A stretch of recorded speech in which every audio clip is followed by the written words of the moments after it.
ಭಾರತದ ಪ್ರಜೆಯಾದ ನಾನು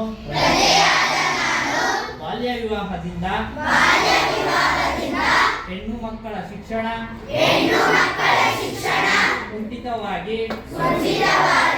ಅವರ ಹಕ್ಕುಗಳಾದ ಬದುಕುವ ಹಕ್ಕು, ರಕ್ಷಣೆಯ ಹಕ್ಕು, ಅಭಿವೃದ್ಧಿ ಹೊಂದುವ ಹಕ್ಕು, ಭಾಗವಹಿಸುವ ಹಕ್ಕು ತಿಳಿದಿರುವುದರಿಂದ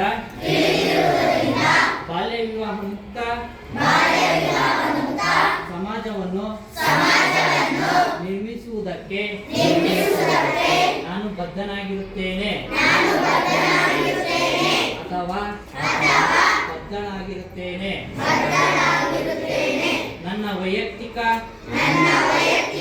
ನೆಲೆಯಿಂದ ಮತ್ತು ಸಮಾಜದಲ್ಲಿನ ನನ್ನ ಸ್ಥಾನಮಾನದ ನೆಲೆಯಿಂದ ನನ್ನ ಕುಟುಂಬದಲ್ಲಿ ಬಂಧು ಬಳಗದಲ್ಲಿ